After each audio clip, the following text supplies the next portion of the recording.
Hello once again, wrestling fans. I'm John Seaton. And I'm Jeff Osborne. Welcome to issue number 54 of Cassette Wrestling News. You know, Jeff, I was thinking, since Johnny Carson is soon to be retiring, you know what would be neat, what would be totally cool, to have at the beginning of every show for you to say, "Here's Johnny," and then I'll come on since... Would that be cool?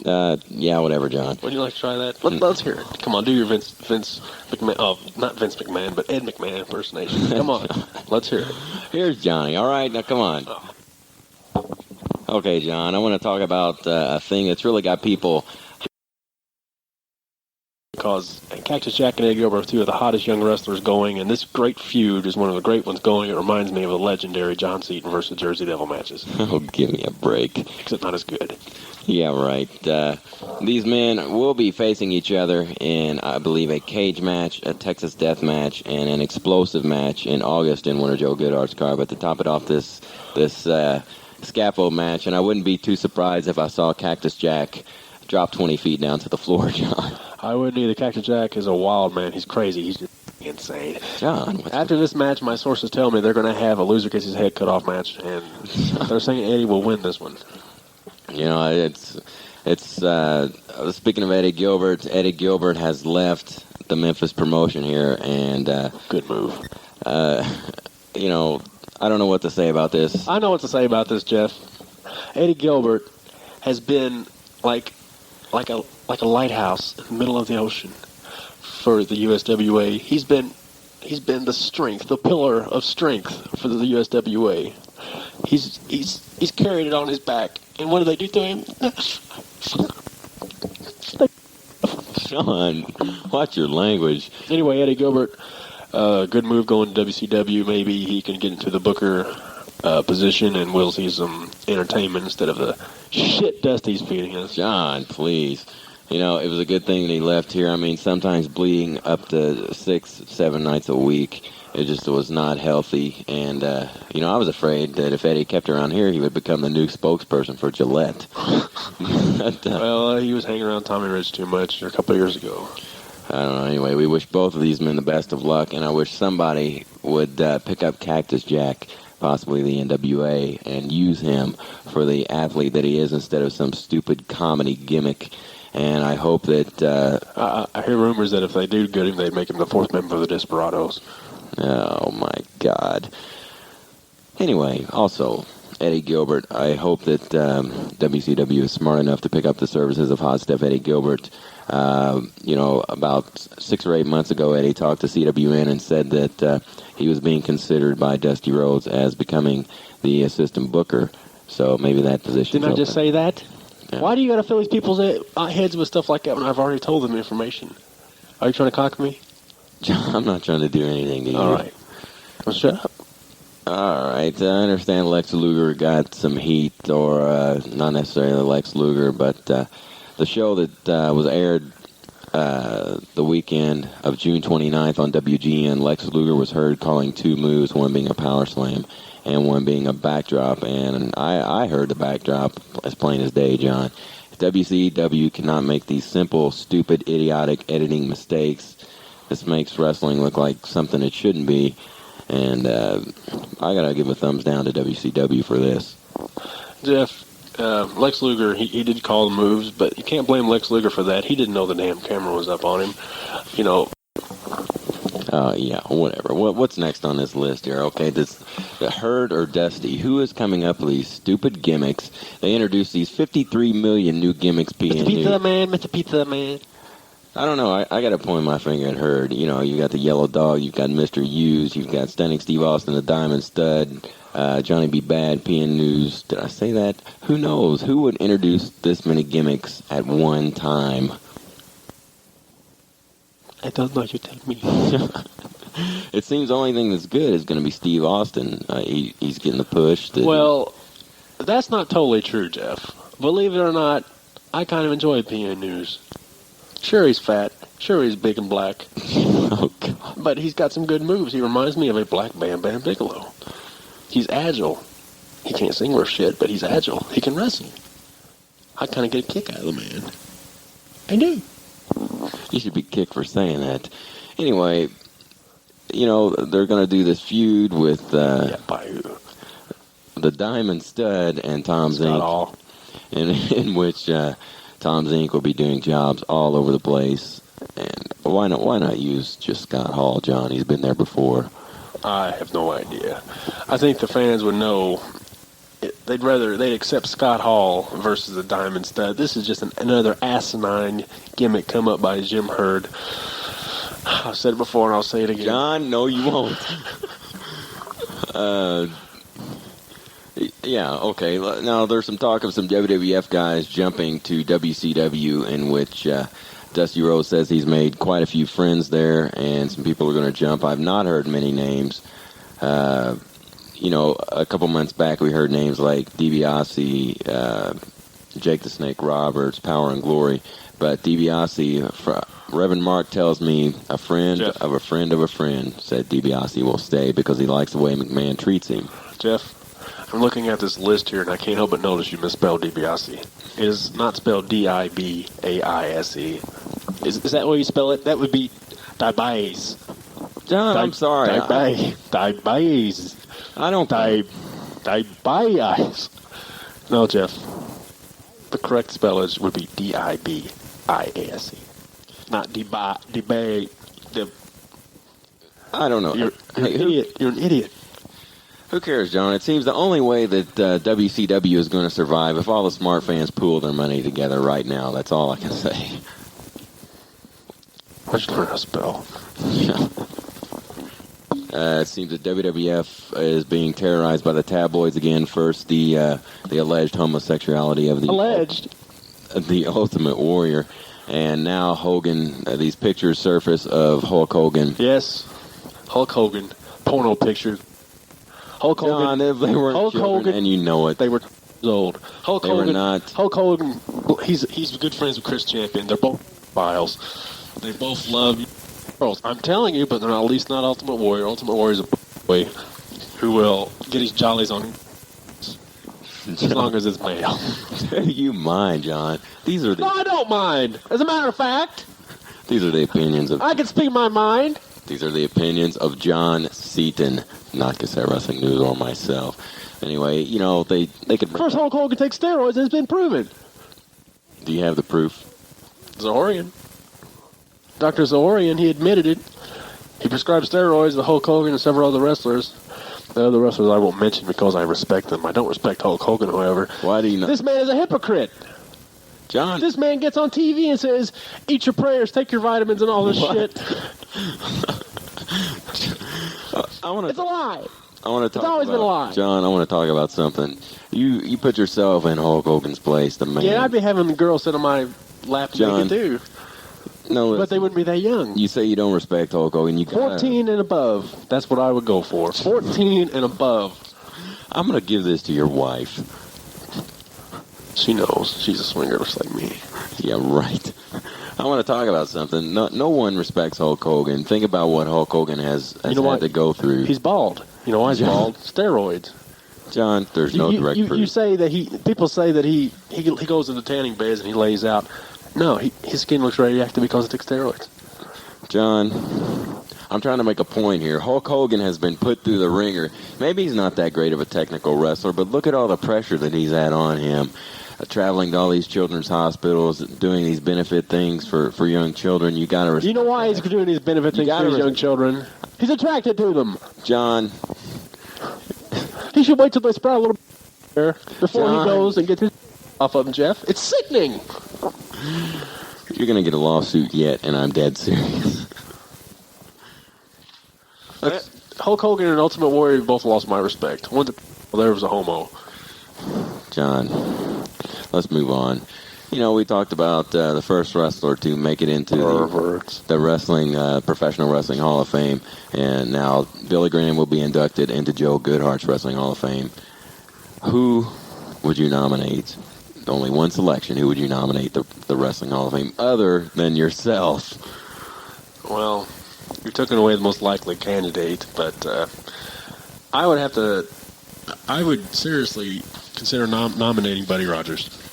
And why is that? Because he's a wrestler. Why else would I consider nominating him? Why else would I, Jeff? I don't know, John. You're such a dipshit. Let me add mine here. I would have to pick Lou Thez. Lou Thez held the NWA belt for the longest period of time without a defeat.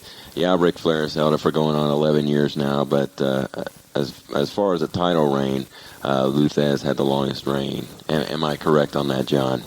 I believe you are, Jeff. For once in your life about something wrestling related, you are correct. Lou Thez. Could you spell it right? He is one of the greatest wrestlers ever put on a pair of wrestling trunks and lace up a pair of wrestling boots, but he's not as good as Buddy. I don't know. I don't know if I can agree with you on that, John. Who gives a shit? All right. I know it seems like I'm plugging Joe Goodhart shows, but the Sheik and Abdullah the Butcher will meet again September 21st in a steel cage barbed wire match. And if the Red Cross is wise, they'll be waiting at ringside with buckets for this match, John. Last time they met, even some of the guys coming in ended up bleeding. Weird. You know, it's amazing that the Grandpa Sheik, he can actually get up there and do the things he does against men, against like Abdullah, who is no spring chicken himself, no pun intended, because he does like to eat raw chicken. But these are some amazing athletes. Believe it or not, they're both fat and out of shape, particularly Abdullah. Abdullah is a fat ass, but he can get up there and do it, and he's been doing it for a long time. And Sheik, my hat's off to you, you old son of a bitch. You're a great wrestler. And, Jeff, it's amazing if you tally these men's ages. It's over a century. Abdullah's in his 50s and the Sheik is in his early 60s.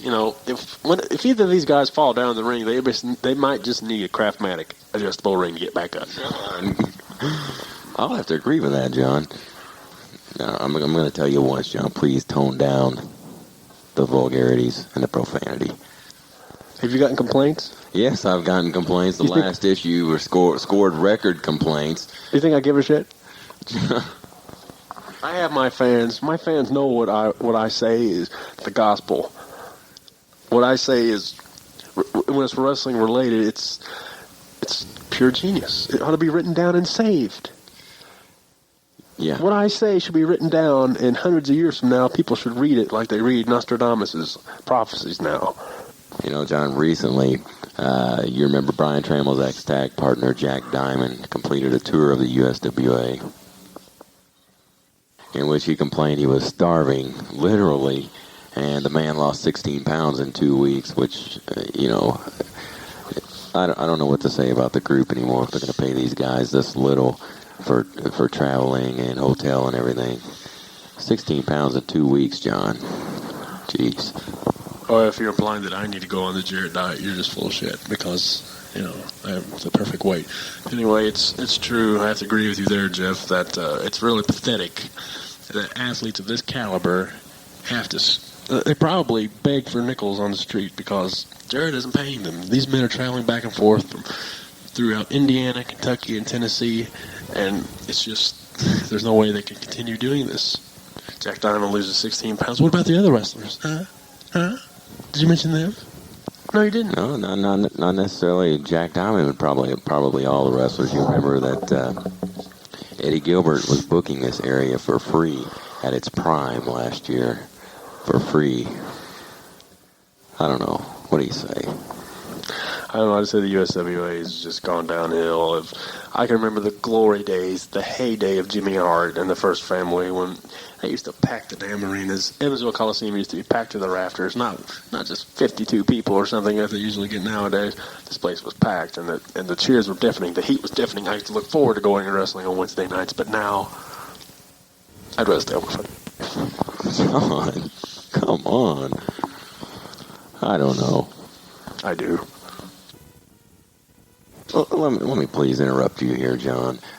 Wrestling Down Under is published, I believe, monthly, and I received issue number 2 of Wrestling Down Under, which the top writers are Joe Massinio, Sue Shooter, Chris Ellsbury, Stephen Davis, Austin Crabb, Craig Reedy, Steve Friedlander, and Evan Ginsberg also appears in this, and this is a very, very thick newsletter, and a lot of these people are CWN listeners, and let's support this sheet.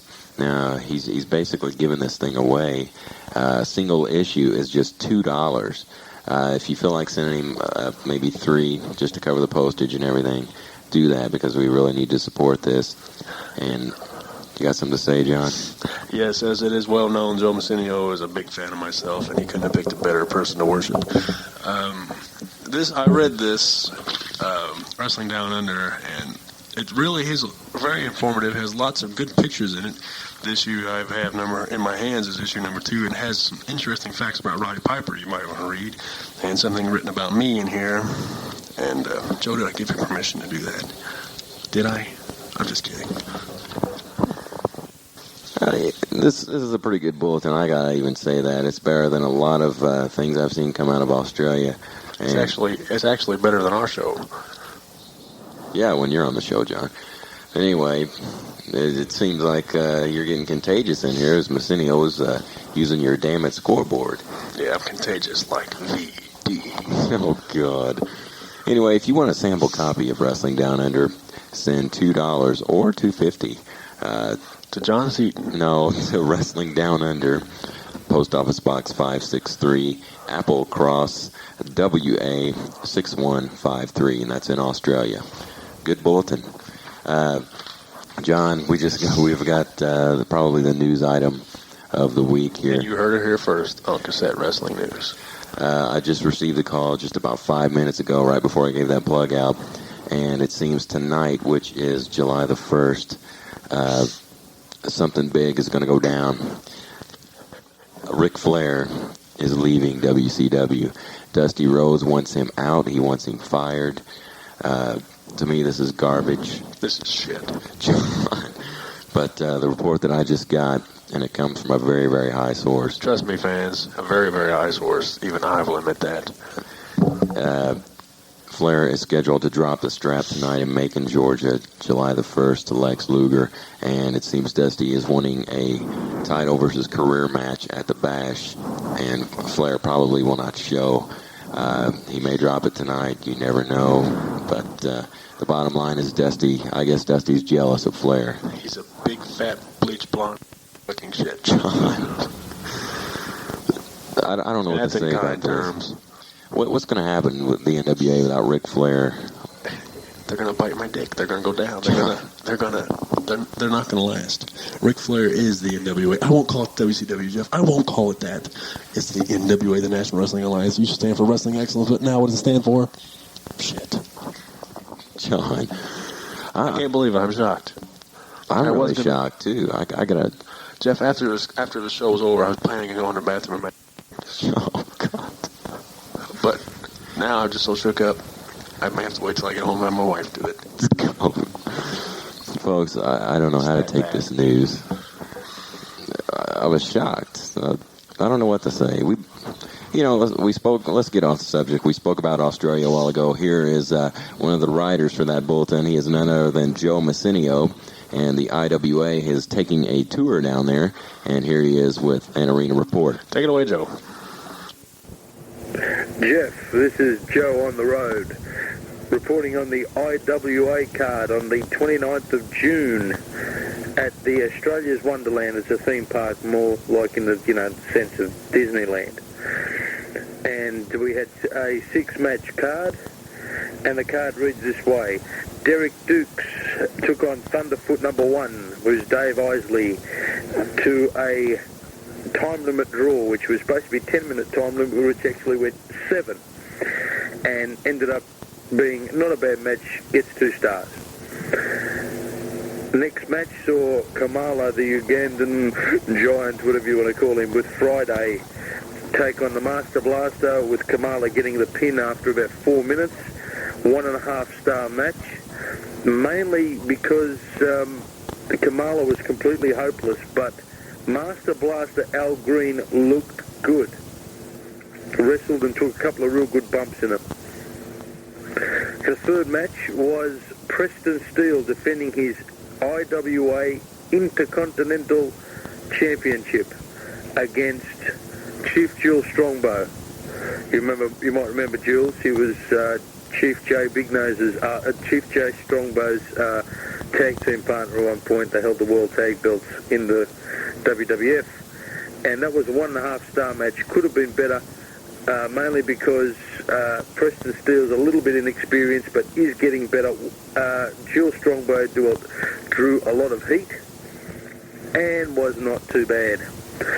We had a break after that where we talked to Mick Karsh, and he was telling me just a few scoops and things, but I'm not going to tell you, you Memphis morons, any of that anyway. On to the next part of the card, which came the Terminator, Mark Laurinaitis, you know whose brother he is of. He took on a young fella by the name of the Gladiator, who is not Mike Awesome, a bloke by the name of Rick Laribus, which started off quite peculiar because Laribus went to attack Terminator from behind with a sort of a mirrored shield type gimmick. When he hit Terminator in the back, the thing exploded and it sliced up Terminator's back, also lodging several pieces of glass in his back, which he wasn't too healthy during the match, I'm telling you. Needless to say that he plugged on and wrestled a really good match considering how hurt he was, and he was in a lot of pain. The match was, in my opinion, a 3-star match, and it was quite good, with Terminator getting the pin. Then it came hold down time. You know a lot about that, Jeff. You know, you hold down a lot. You and John probably hold each other's hands hold down. Anyway, the match was quite good, with Lethal Larry Cameron scoring the pin on Cousin Luke, who was hopeless. The 2 stars go to Lethal Larry. It was a 2-star match. Cameron gets them all because Cameron put over Luke very good.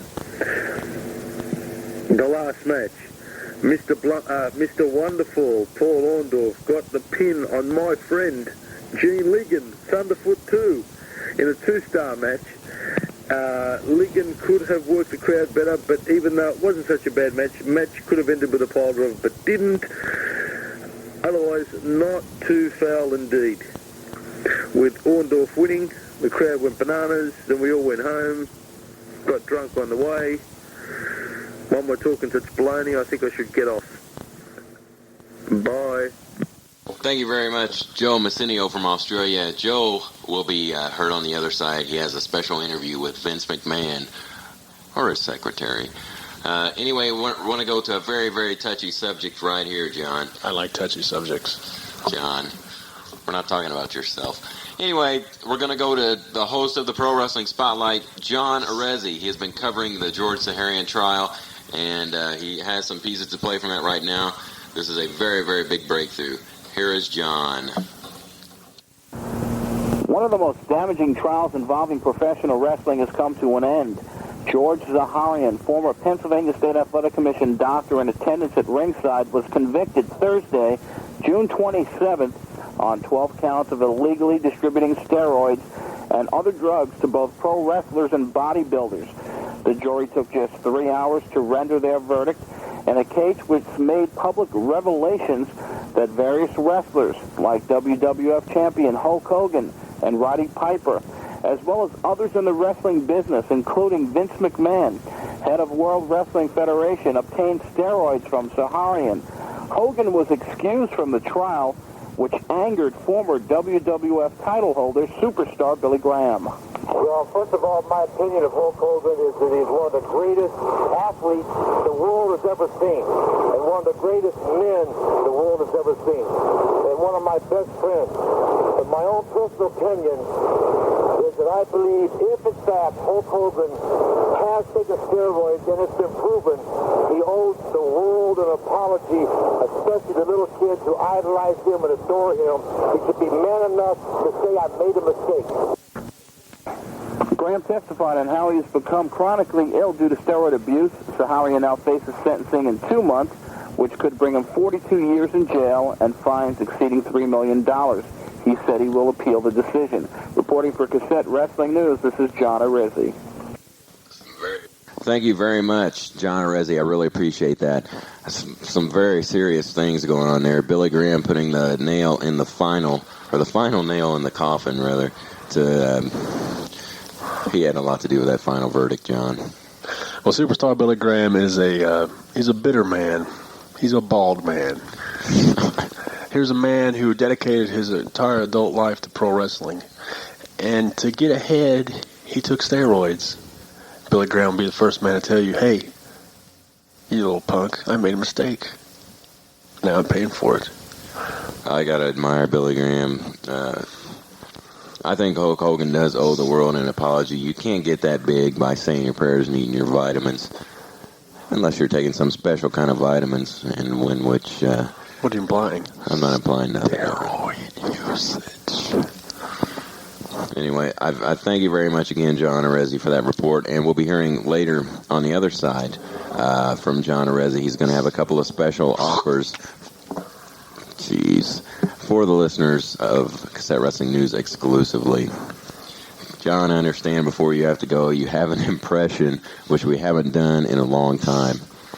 Yes, here a while back I did an impression of Percy Pringle when he was manager of Rick Rude. But now he's in the WWF and he's what is he called, pallbearer, and the man is hilarious. He's one of the greatest. He's the man ought to win an Academy Award as far as an actor goes because he puts everybody else to shame. Percy Pringle is one of the great managers, even though his gimmick's kind of stupid, but he does what he does well. And here's my impersonation of Paul Bearer. Ultimate Warrior, how did it feel when the coffin was closed and the blackness was endless? Ultimate Warrior, how did it feel when you were clawing at the coffin and it would not open? The Ultimate Warrior knows what it's like to smell death. He has smelled the Undertaker's armpits. Ultimate Warrior. Ultimate Warrior. How does it feel to have a long 6-inch penis shoved into your... John, come on. I'm going to edit that out, John. No, you're not. You like it. This is your subject matter, Jeffy. John. Brian Trample told me so. What? Turn the tape over to the other side. Damn it.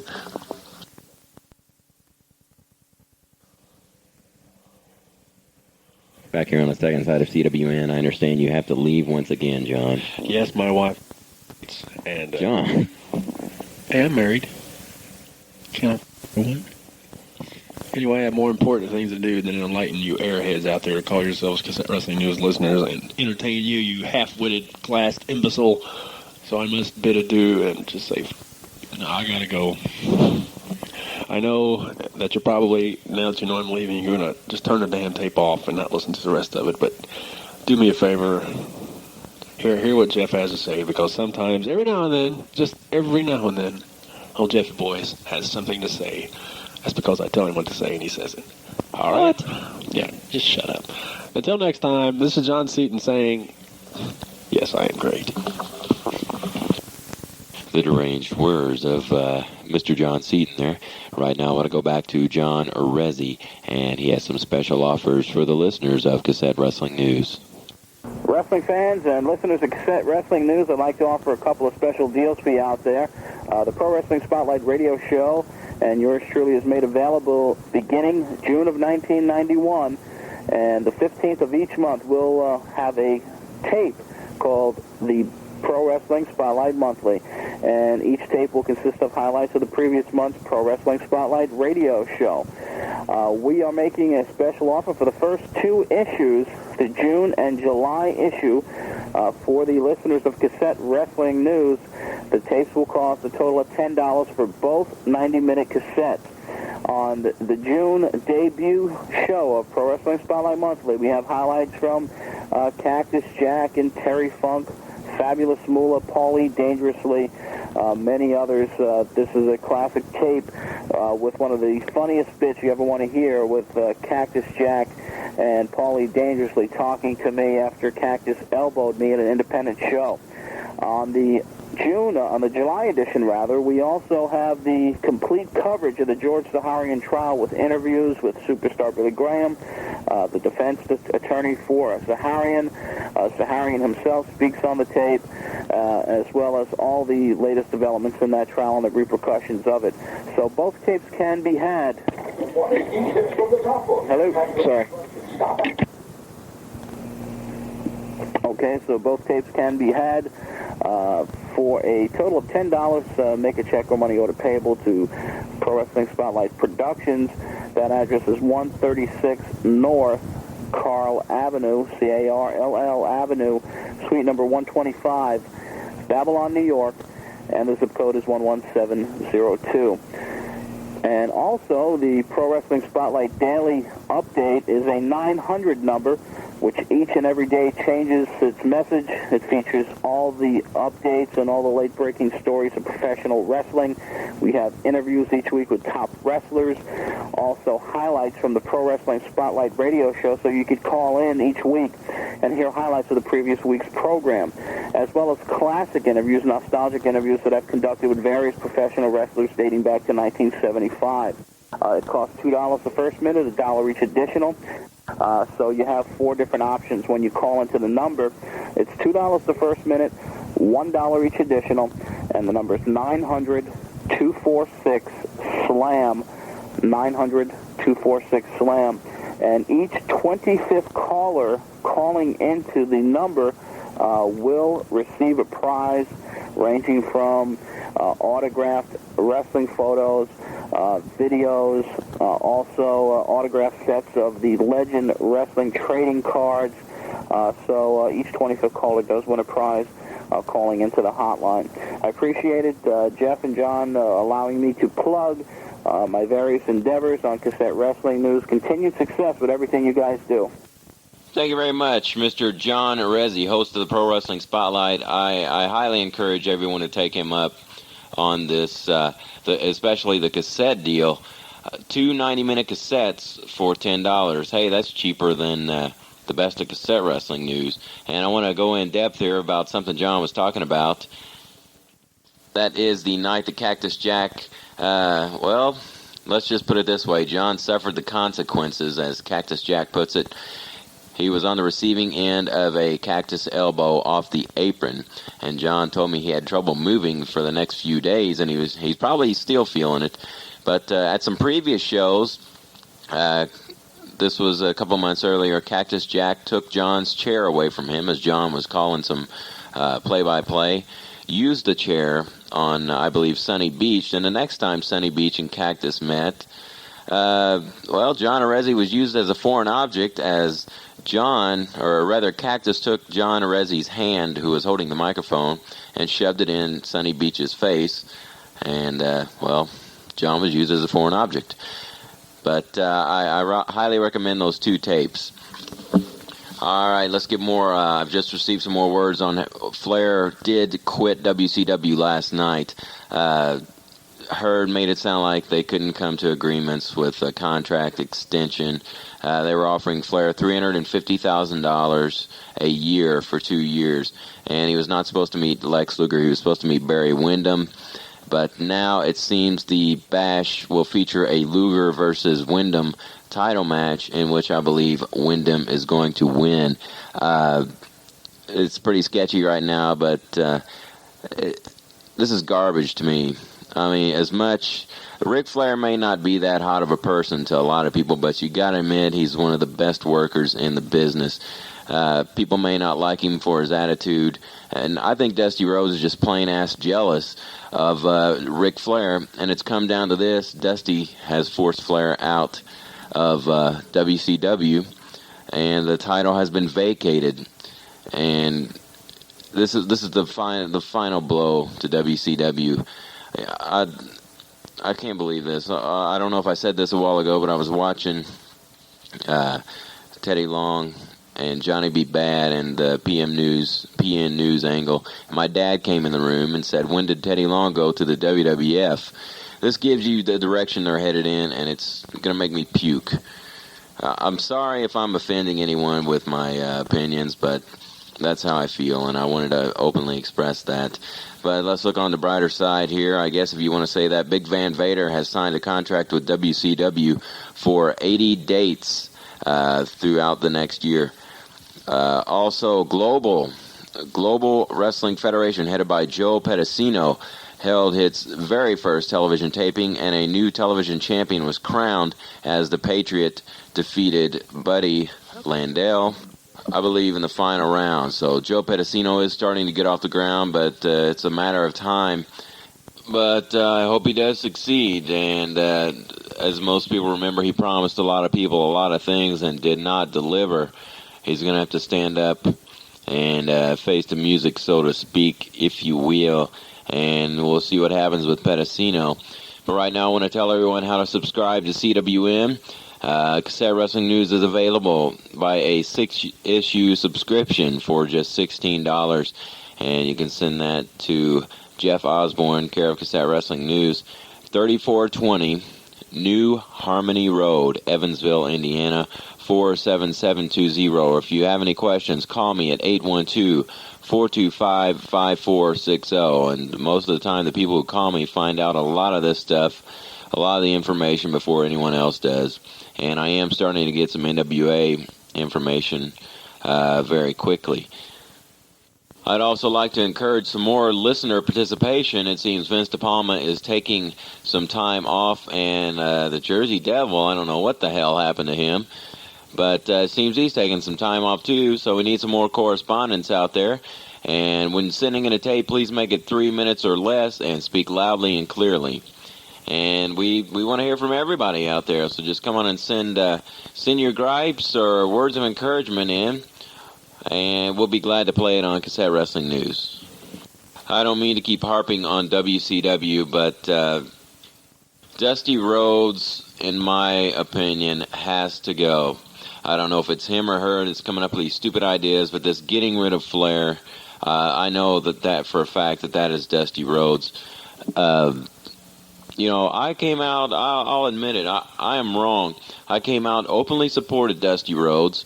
So did Joe Goodhart. So did Eddie Gilbert. They said, hey, he's changed. But now that I see this yellow dog crap, this Mr. Hughes, and all this other junk, this old rehashed garbage, it just, why not give somebody else a run? You'd be surprised at how many letters, how many phone calls I get a week when I'm talking to people or reading a letter. Says, pray for Bill Watts. All we can hope for is Bill Watts. Bring back Bill Watts. These are all just in the past couple of weeks of the little last lines in there.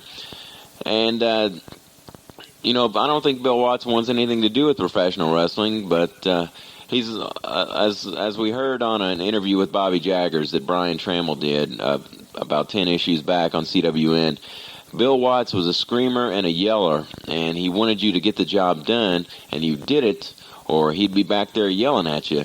And that's what kind of direction the WCW needs to take, but it doesn't look like it's going to happen because you have a pizza man in power there that just keeps making these stupid-ass decisions. I've talked to a couple people within WCW, and they say Jim Herd has been in long enough, and it's time for him to move on. And if Ted Turner wants to keep pissing away his dollars, this is a good way to do it. I'm really uptight right now at the shape that they're in. They have the ability to become the number one organization. Give the book to Gilbert or Watts. That's the bottom line right there. Do away with the stupid gimmick stuff. It's making the fans, it's making the hardcores mad, it's making the casuals mad because they want to see some actual wrestling. Okay, folks, just got off the phone with Mr. Larry Katz, and he does pro wrestling talk out of Baltimore, Maryland. He has been moved to a better time slot and a better and bigger station. Larry can now be heard Sundays, 10 to 12 Eastern Time on WCAO AM 600.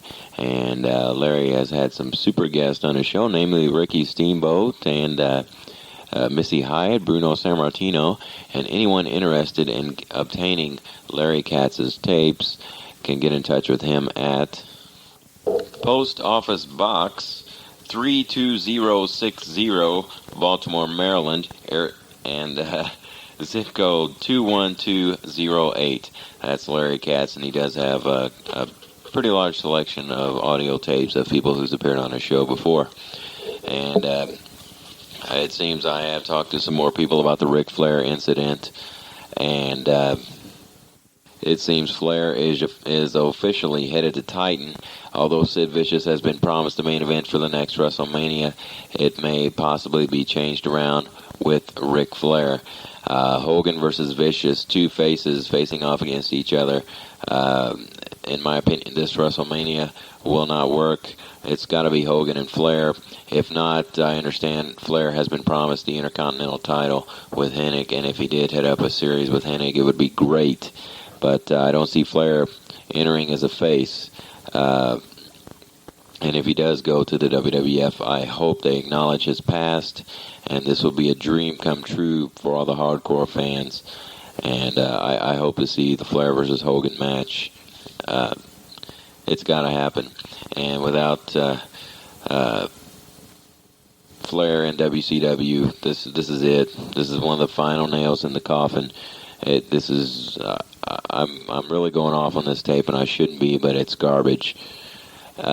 Also received a couple of reports that two WWF workers showed HIV positive. No names have been given out. This comes from a pretty good source too, but no names as far as the two WWF guys testing positive, HIV positive. Also had the pleasure of talking to Chris Cruz once again, who is starting up a 900 number here in the next month or so with Dr. Mike Lano, the wrestling dentist. And this will feature several options. Chris Cruz is talking with CWN's own Reverend Mark and Petula, as well as myself. So we may be looking at something there. And we wish Chris Cruz the best of luck with the 900 number, as well as working with the Savaldis up there on the East Coast, and ICCW, WC something, ICW and World Class combined. And speaking of Reverend Mark, I know he has a pretty decent following here on CWN. He will be back on issue number 55 of Cassette Wrestling News, and we're looking forward to hearing from him. And it is hard to believe that the Jersey Devil has not phoned in or sent in a commentary for the past two tapes. Something is up, and I want to get to the bottom of this. I don't know if John's in it or not, but he's been getting away with a lot of stuff lately, and I'm sure you heard the bleeps and the little overdubs a while ago where I was editing out John. I apologize if he did offend anybody, which I'm sure he does. I'm honest about this. I do try to keep him toned down, but it just does not work. Next issue, I'm really going to lay down the law, and we're going to try to bring the seriousness back out of John Seaton. Just a reminder again, the address of Cassette Wrestling News is 3420 New NEW Harmony Road, Evansville, Indiana 47720, or 812-425-5460. You know, something about the Hulk Hogan incident and the tabloids, which John was spouting off about earlier in the show. These pictures were, I believe, from 8 to 10 years ago, and this is when Hogan was supposedly a heel. But you never know. These tabloids are so full of crap. You don't know who to believe. Kind of like John Seaton, but the less said about John, the better. But, I've seen the pictures. They're nothing big. But, what Billy Graham was saying earlier in the piece of John Arezzi conducted, Hulk Hogan owes all the children and all America an apology. And I hope that he does so. I think he owes it to the people. I think he owes it to everyone. And it should happen. But, I'll tell you, right now is the lowest point of professional wrestling ever. You've got Flair leaving WCW. You've got Dusty Rhodes throwing his weight around. No pun intended, seriously. You've got all the scandals going on in the WWF. The sleaze is really starting to come out of professional wrestling, and it's just ruining the business. People talking about the sheets ruining the business, but now we're talking the business ruining the business. who knows what to think. It's not just in professional wrestling. It's just society itself. That's just the way it is, and we got to accept it. But I hope things turn around for both groups, as much as I'd hate to admit it, even the WWF. I hope they use Flair wisely. You know, about 1984, Vince McMahon was on the Larry King show, and he said, someday I will own the contract of Ric Flair. Me and John Seaton laughed at this. Remember, this was about 7 or 8 years ago. We laughed at this. We said, no, never. But, I'm tired of talking about this subject, but I'm just so overwhelmed by what's going on. It's amazing that this is taking place. I never thought I'd see the day that Flair would leave for Titan. It's got to be one of the biggest news items of the year. Why can't I seem to get off this stupid subject of the NWA? Next thing you know, friggin' Jim Herd's going to be giving the book to Jason Hervey. I wouldn't put it past him. This is it. I'm going to shut up about the whole thing and get on with some more wrestling. Yes, folks, Joe Messinio from Australia, who gave us that very, very revealing interview with Dusty Rhodes' secretary, kind of. Well, it was fictitious, but here's an interview with, get this, Vince McMahon. Yeah, right. Hello, can I speak to Vincent McMahon, thank you? Who? I'm sorry, Vince McMahon. Oh, right, sir. I'm sorry, though, but he's celebrating his latest $10 million profit. How often does this happen? Oh, every second day or so. I'm Pamela Irving, his personal secretary. Maybe I can help you. Oh, excuse me a minute. Yes, Mr. Von Erich? No. You are in New York. No, there's no sportatorium here. You're wrestling at Madison Square Garden. Okay? Sorry about that. I want to ask some questions. Are you at liberty to answer them? Yes, of course, sir. But may I ask who's calling? Michael Foley. Say, aren't you... No.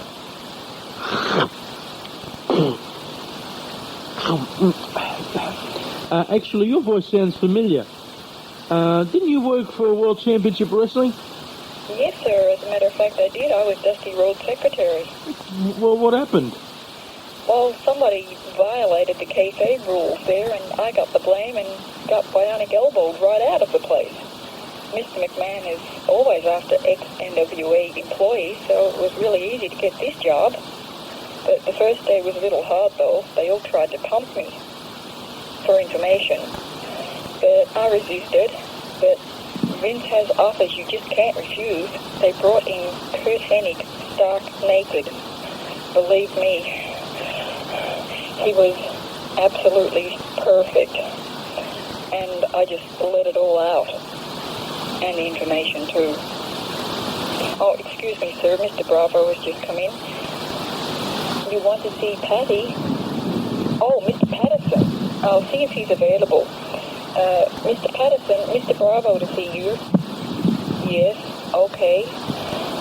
Mr. Bravo, Mr. Patterson said that any time you want to come, he can definitely fit you in. You know where his office is. Bye. Oh, bye. Why is that? Oh, he seems to have some chronic indigestion. He never stops pounding his chest. Now, what would you like to know, sir? Why was Bravo so far down the WrestleMania card? Well, he's had his glory at the top, and now that's over. He's been demoted to jobber status, although he will be the main jobber in the company. You mean the head jobber? Yes, sir, in more ways than one. Oh, excuse me again.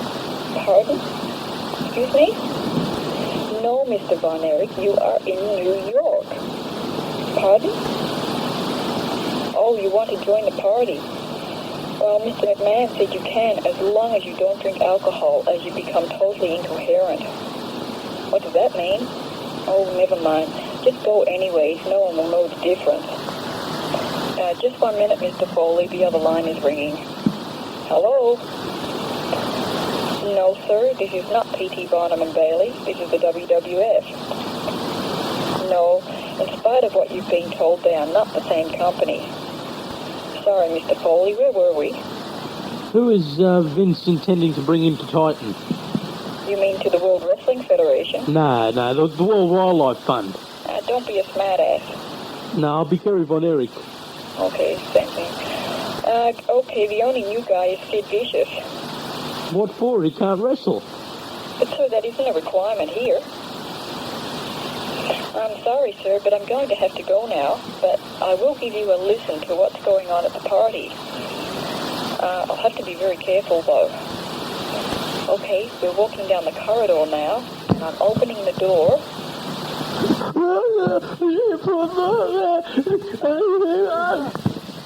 Well, unfortunately, that was an inebriated Kerry Von Erich singing his theme song, I Need a Hero. He loves that song, and it's from his favorite movie. And what, pray tell, is that movie? Footloose, of course. All right, so what's his favourite TV show then?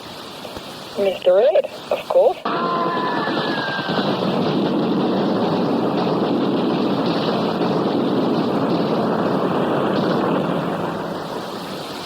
Just before I leave, I'd like to thank Pam Irving for helping me out with that sketch.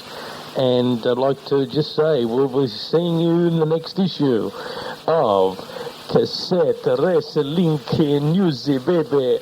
Leave me there. Let's get the fuck out of here. Bye.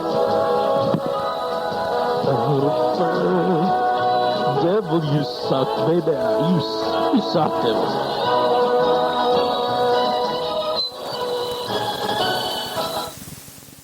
The always strange, but yet he's still a wrestling fan, Joe Massinio from Australia. This guy is one of the die-hard wrestling junkies, and he should be on every issue of CWN.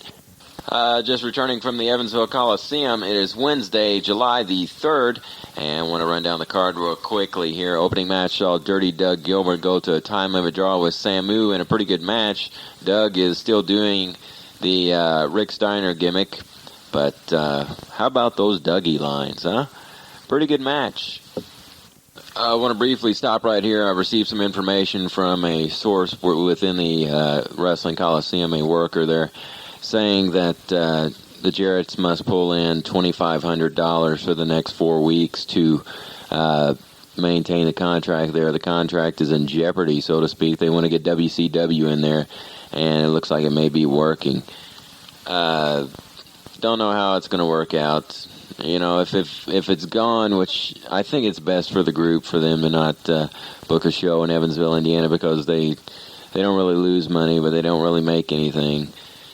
I hate to see it go, but if I want them to survive, it'd be best not to promote in Evansville.